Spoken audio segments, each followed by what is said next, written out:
All right, friends, we have a bunch of people in here who are ready to get started. So I am ready to share our presentation for today. So, friends, my name is Mark Techson. You can find me online everywhere at Mark Techson. Now, I work on the Angular team at Google, and today I'm going to be talking about building the next generation of supercharged web applications today. So when you walk away from this presentation, my goal is that you feel empowered to know what you can do to build the next generation of web applications. Okay, so first question is, why is my title so long? Okay, listen, it's a lot to say because it's a really exciting idea. But let's talk about the story so far. A lot of us have been building web apps for years. Like even myself, I've been building web applications for years. And the landscape has changed a bit because users, what they want, they really want powerful applications that they can do incredible things. I want you to think about something. There was a time where you could only edit images or create PowerPoint presentations with an application installed on your computer. But now look at this. The things that we're using right now are web-based because users' expectations have changed so much. This presentation that I'm showing you was built with a web app. So the ideas have changed in the fact that users want more out of the applications, which puts the onus on developers to create more powerful apps to create the next generation of applications. But even with AI in the mix, if you're using AI, put a thumbs up in the chat. Let me know that you're using AI. If you're using AI, you know that AI doesn't solve all of your development problems. Sure, there are things that it can help with, but it doesn't do your work for you. You still need to be responsible as developers to create those next generation of web applications. Now, here's what I think is the recipe for what you need to build supercharged apps. You need performance, you need developer experience, and then I think you need AI smarts, right? You need some more AI experience there. Now, when I tell you what we're going to talk about next, you got to remember that this is through the guise of the Angular framework, but the principles that I'm talking about, they'll apply to any firm because everything is great. We're not back, 10 years ago where there were not a lot of options for what you could use to build web apps. You can use everything. But what if I told you that the Angular team at Google was really focused on these three pillars and we're really thinking about how we can improve the developer experience, performance, and have meaningful integrations with AI. So let's talk about that more. Let's talk about developer experience and what that means. So when Angular over the last couple of years, we had a interesting reputation. One of our reputation points was Angular was hard to learn. And it was for good reason. Check this out. Don't try to read this tiny slide, but I want to show you the volume of code that it took before. This is before it took to create a web application, right? So this is a full function like hello world, which feels like a lot and it was hard to process for people. So we heard the feedback and then we did better for a better developer experience. Now, here's that same application, but much more focused, and you're able to have a better experience. Look at that. So, a lot less code. Here's something else that we thought we could do better with the developer experience is this better syntax when you're working in templates. Now, check this out. This is how we were doing conditional rendering in a template. So deciding what to show and what not to show based on some properties in the component. So if the user was human, then we want to render human profile. If it was hashtag robot, which that syntax looks a little weird, then you see this ng template syntax, and then there's some other stuff. But even trying to explain this to you, I could understand if you've never seen Angular, how this could feel like it's not as intuitive, and that makes sense. So what about this? Let's figure out how we can make Angular go from hard to learn with better syntax. Now here's that same example. Here's that same example, but now we're using our new built-in syntax for conditional rendering. So now I think anybody who has some programming experience could read this. At if user is human, then render the human profile and you could pass in some data to it. And then you have an else statement. and then you render something else on the other condition.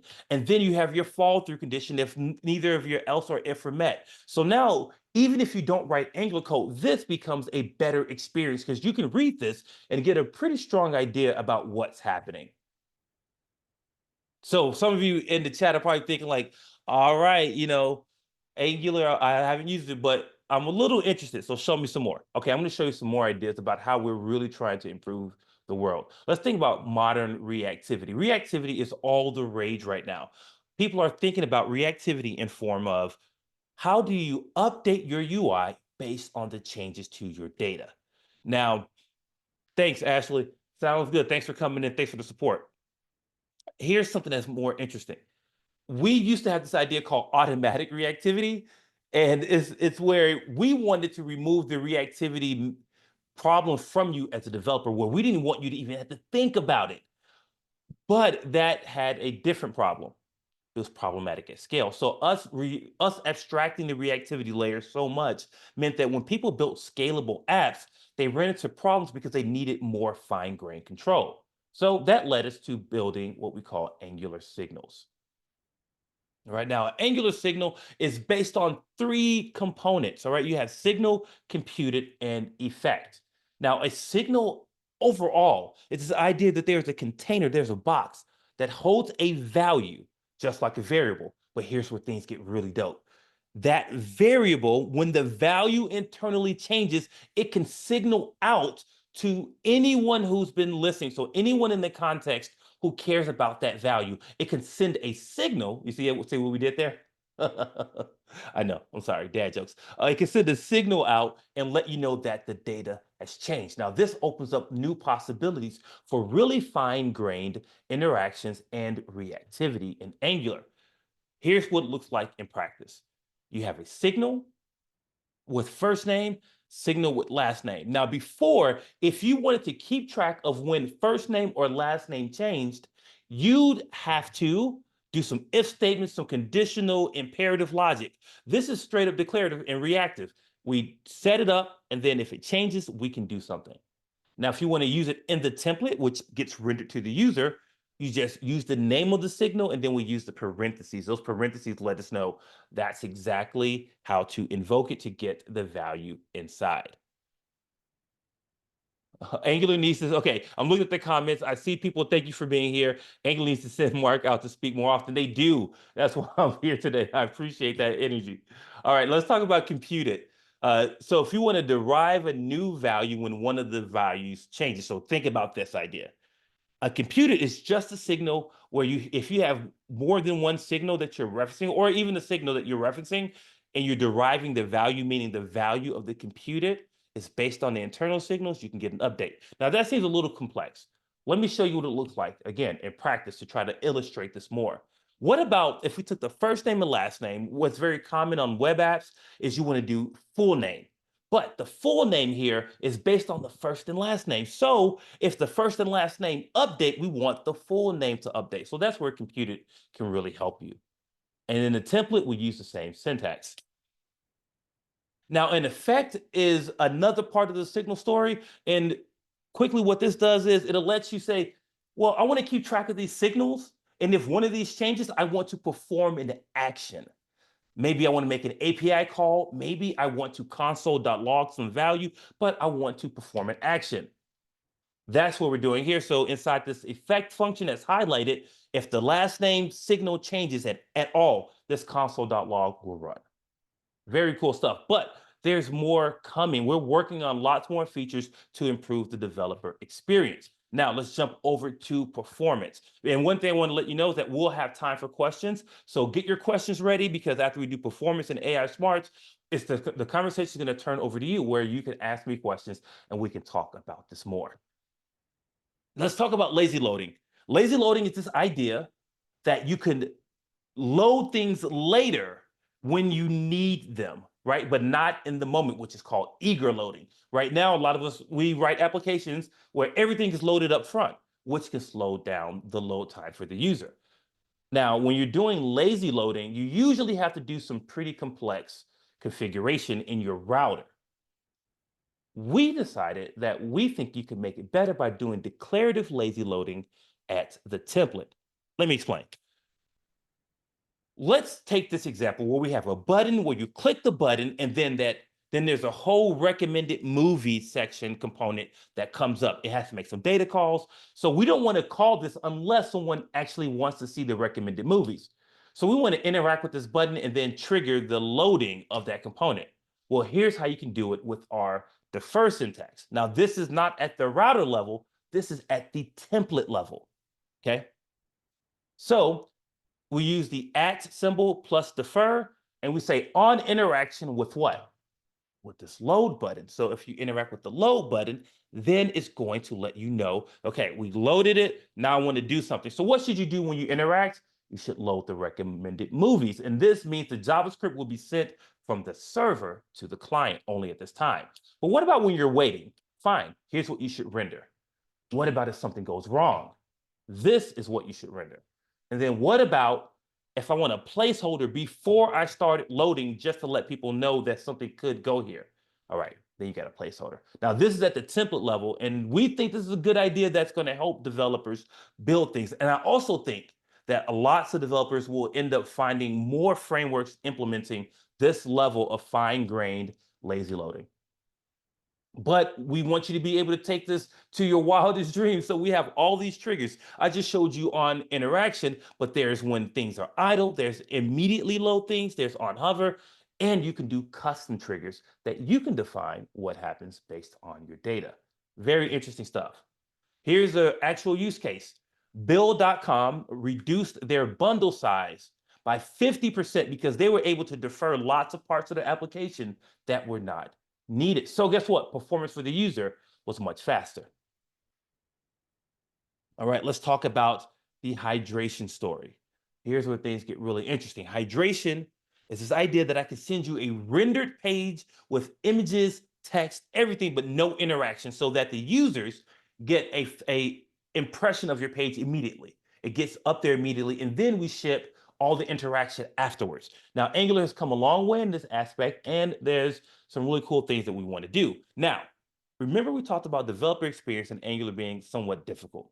Well, we thought that we fixed that by making it a one-liner to include hydration in your application. So you just add this one line, and then now your application is going to be ready for hydration. Really interesting stuff. Now, we saw one Angular customer, Version Media 02, they saw a 72% reduction in the LCP, which is largest contentful paint, after switching to hybrid rendering. So hybrid rendering means using things like hydration as a part of your render process. So things are getting better in the performance space when it comes to the user experience there.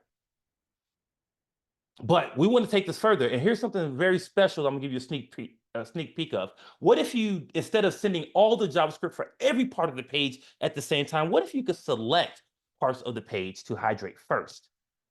Well, we're working on partial hydration. So check this out. Let's say we had this dashboard, and I really want this resource summary to be available immediately.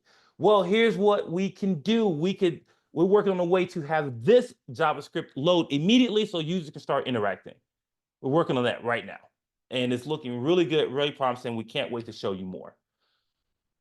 There's more integration that we're working on with other teams at Google. There's another framework that powers some of your favorite web applications called Wiz. Well, we are partnering with the Wiz team, and we're collaborating to create the best framework possible to serve developers. And so we're taking lots of value from them, and we're helping them as well. And one of the things that we get is this idea that what if you were to click on a button that while the page is hydrating, you don't want that to be lost, because remember, none of the JavaScript is available for the interactions. Well, we're working on that. The way we're solving it is with this thing called event replay that we're gaining from our collaboration with the Wiz team at Google. And what this means is that when you click on this button, we're caching those events, and then we're going to replay them as soon as the interactivity is available. So this is a really nice integration, and we think it's going to really make things special for people. Okay. If you want to add event replay, you just update your client hydration, and you say, okay, yeah, I want to add event replay.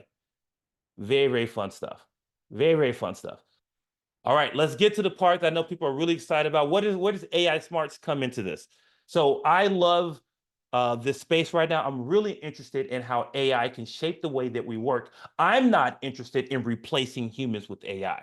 I don't think that is the way I want to work. I'm interested in meaningful integrations. That's what I care about the most. How can we do meaningful integrations? And how do I define those for me? I look at ways to use AI to serve our users and not to replace them. For example, doing things beyond human scale.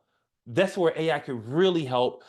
Think about making coding elements that's more simplified, where there are some parts where you don't need to have to write all that by hand, and then it becomes an empowerment moment for you to use AI and not something to make you feel like you're not going to have a job as a developer.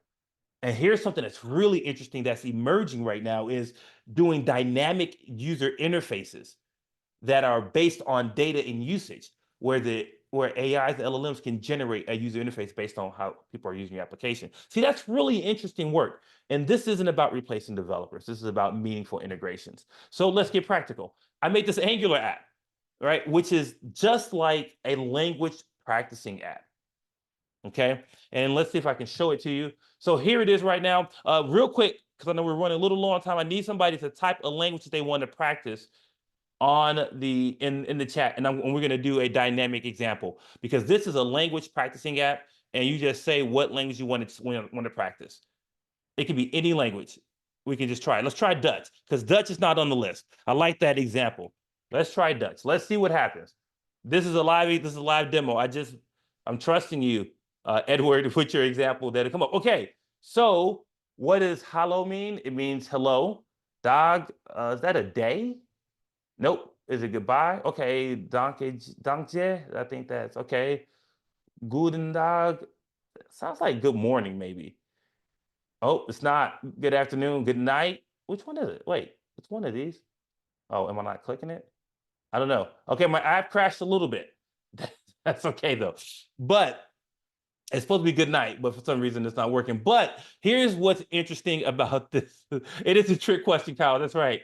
Um, Oh, good day. Trick question. Okay. Well, that's totally fine. But what I wanted to show you is this. I did not program Dutch support into this language learning application. I didn't program that in. I used Gemini to generate the questions, but I built the application. So I used Gemini to do something that I didn't know how to do. Let me show you how we ended up doing that. So it's built with Gemini and it's built with Angular. So from the client side app, we make a call to the server, which is built just in Node. Then Node makes a call to Gemini. And you don't have to do it this way, but this way I don't have to expose my API key in the client. Okay. Then the data that's returned from Gemini, it gets returned to the server. And then the client application gets that data. So here's what the data looks like. We get the phrase and we get the options and we get the answer. If I'm going to make this actual call, here's what that call looks like. So first we set the MIME type to be application JSON. So that way when I call the model with Gemini, it will actually return a format that's more easily parsable by my application.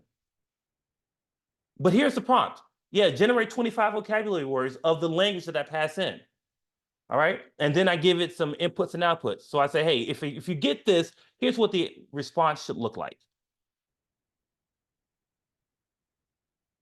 And then we await the response. When the response comes back, we send the data back via a response, a 200 response. Now, this is very similar to the way we work right now. We already call APIs all the time.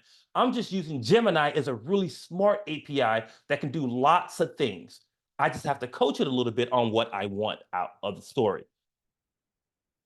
So here's, again, the recipe for supercharged apps. No matter what you do, you think about performance, developer experience, and then I believe that the future is incorporating AI smarts. That's how you make supercharged applications the next generation. That's how you do it. But no matter what you do, no matter what tools you use, what I think you should do is to go build great apps. If you want to try out any of the stuff I talked about today, the code I'm going to link on the next slide. You'll get the code for that example. You can play around with it. It's open source. You can get these slides. You can get what you want. But hey, thank you so much for listening. You friends are so fantastic. Thank you so much for hanging out.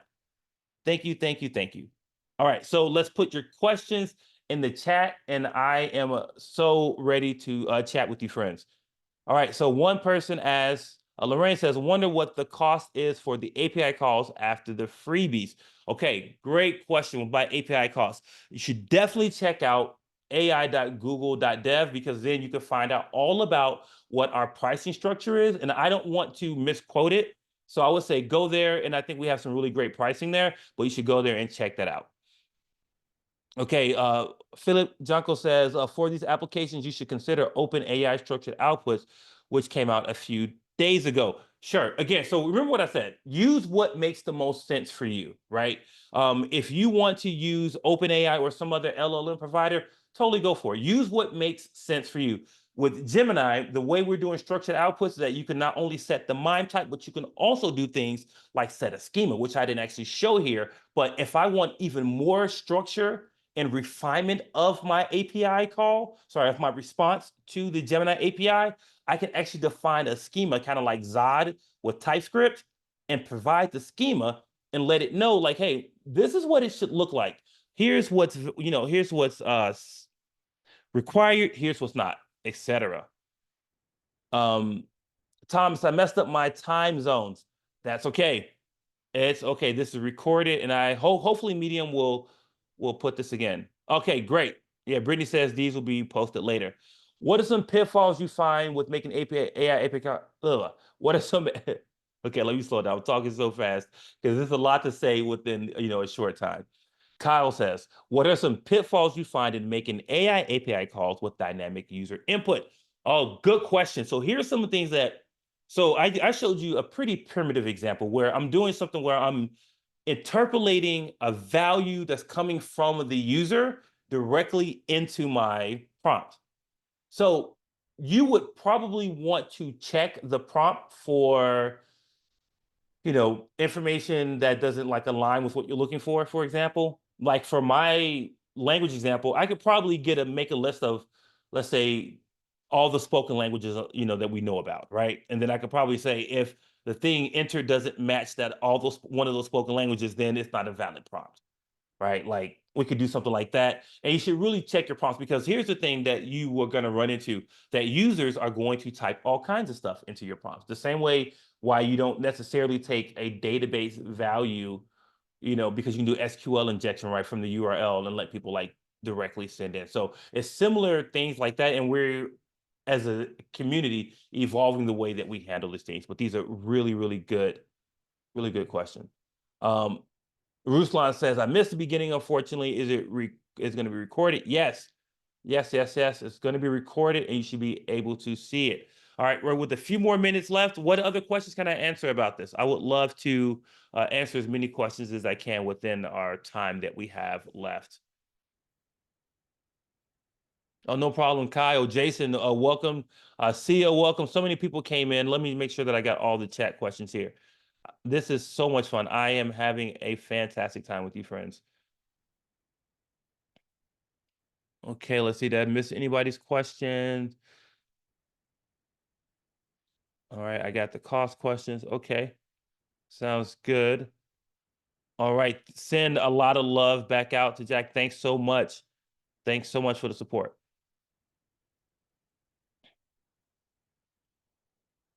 Okay, friends, listen, if we're done, if we don't have any more questions, here's what you can do. You can scan this QR code. Go ahead and scan this QR code so you can get access to the code that I showed.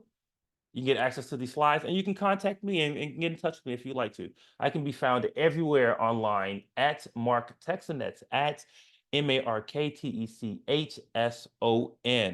It's been so fantastic. I really appreciate it. I hope you all enjoy Medium Day. There are so many fantastic speakers, so many fantastic talks. Hope that you're able to get involved and really enjoy your time. Shout out to everyone here and do something for me, no matter what you do, no matter what you use, okay? Just go out there and build great apps and have a good time. Enjoy your Saturday. Take good care.